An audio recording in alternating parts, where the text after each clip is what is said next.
আসসালামু আলাইকুম আপু, কেমন আছেন? ওয়ালাইকুম আসসালাম, ভাইয়া ভালো আছি। আপনি ভালো আছেন? জি আলহামদুলিল্লাহ ভালো আছি। আপু আপনার নাম কি? লাবণ্য। নাম হচ্ছে লাবণ্য। দেশের বাড়ি কোথায়? দেশের বাড়ি মাগুরা। মাগুরা। তো পরিবারে কে কে আছে? আমি, আমার ছোট ভাই আর আমার মা। আপনার বাবা নেই? না। বাবা কি মারা গেছে না কোথাও জি। চলে গেছে? মারা গেছে না? কত বছর হলো বাবা মারা গেছে? এই 2-3 বছর হচ্ছে। এখন পরিবারটা চালায় কি আপনার মা? জি, আমার মা সবাই। সে কি করে? পাশের বাড়ি। আমার আম্মু পাশের বাড়িতে কাজ করে। বাসা বাড়িতে কাজ করে। তো আমাদের এখানে আসছেন কি বিয়ের জন্য? জি ভাইয়া, বিয়ের জন্য। তা আপনার তো দেখতে বেশ সুন্দর, হ্যাঁ। তো আপনার বয়স কত?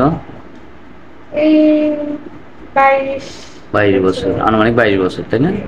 আচ্ছা। এখন আপনি দেখতে শুনতে বেশ সুন্দর, তবু কেন আমাদের এখানে বিয়ের জন্য আসতে হয়? আপনাদের দেশ গ্রামে কারণ আমরা গরিব মানুষের মেয়ে, ঠিক আছে, আমাদের বিয়ে দেওয়ার মতন আমার মাদের সামর্থ্য নেই, ঠিক আছে, এই জন্য আইসি আর কি। মানে যৌতুক, আপনাদের ওখানে যৌতুক চলে? অবশ্যই যৌতুক নেই। কেমন যৌতুক চাই? 2 লাখ 3 লাখ এরকম না? মানে মানে গরিব আপনাদের যৌতুক চাই কেমন? আমি শুনি যৌতুকটা চাই কেমন? না ভাই, আমি এত কিছু বলতে চাচ্ছি না, ঠিক আছে। যৌতুক তো চাই।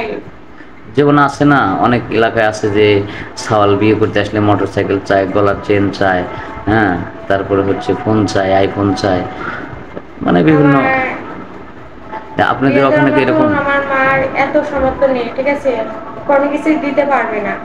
এগুলি চায়, যদি এগুলি ছেলে চায়? কোনো ছেলে আমাকে যৌতুক দিতে পারবে না বা কিছু দিতে পারবে না। এলাকার মেম্বার চেয়ারম্যান, অনেক গরিব মানুষের ছেলে আছে না, তাদেরকে বোঝায় সোজায় হয়তো কিছু টাকা পয়সা সাহায্য সহায়তা করে আপনার বিয়ে দিতে পারে না? নাকি কার জন্য করে নাকি? যে হ্যাঁ। কেউ কার জন্য কাঁদতে দেখছে। আহ, মানে নিজের কষ্টটা নিজেরই হচ্ছে আহ, এখন মানে আমি করতে হবে, আপনাদের তাই না? কাছে আইসি হেল্প নেওয়ার জন্য। এখন আপনারা পরামর্শ দেন যে আমি কি করবো না করবো, ঠিক আছে।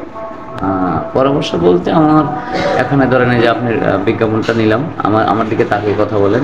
ধরেন বিজ্ঞাপনটা নিলাম, আপনারা নিচু করেন। বিজ্ঞাপনটা নিলাম, মনে করেন যে এই বিজ্ঞাপনটা ছাড়ার পরে, হ্যাঁ, জি। যদি হয়তো কোনো সহৃদয়বান ভাই যদি হয়তো প্রবাসী বা দেশ বিদেশে যেখান থেকে হয়তো যদি আপনাকে স্মরণ করে, তাহলে হয়তো যোগাযোগ করে দেওয়ার চেষ্টা করবো। তো সেক্ষেত্রে আপনার ফোন নাম্বারটা দিলে ভালো হয়। আপনার ফোন নাম্বার আছে? আমার ফোন নাম্বার নাই। আপনার ফোন নাম্বার নাই? আকারে দুঃখের কথা, এখন এই যুগে তো সবারই ফোন আছে, আপনার ফোন নাই কেন? আমার ফোন কেনার মতন টাকা নাই। আহ, মা তো পরের বাসায় কাজ করে, মানে কিভাবে ফোনটা কিনে দেবে? দেখা যাচ্ছে যে একটা ফোনে যে এমবি বা যে হয়তো মানে টাকা ভরতে হয় সে টাকা দিয়ে, হ্যাঁ, সংসারের মানে ছোটখাটো একটা অভাব পূরণ হয়, তাই না? যাই হোক, আমরা আর বেশি কিছু বললাম না, হ্যাঁ। আচ্ছা, যদি কোনো বয়স্ক লোক আপনার বিয়ে করতে চায়, যেহেতু আপনি গরিব অসহায়, হয়তো প্রবাসে থাকে, হয়তো চল্লিশ সমস্যা নাই, পঁয়তাল্লিশ আমি করবো। সমস্যা নেই না? ঠিক আছে, সুপ্রিয় দর্শক, এটা কোনো পার্সোনাল ফোন নাম্বার নেই। কেউ যদি যোগাযোগ করতে চান তাহলে আমাদের এই স্ক্রিনে দেওয়া থাকবে, এই নম্বরটি স্ক্রিনে দেওয়া থাকবে, হ্যাঁ। কথা থেকে ভিডিও কল দিবেন না, কল করবেন। ভালো থাকুন, সুস্থ থাকুন, আল্লাহ।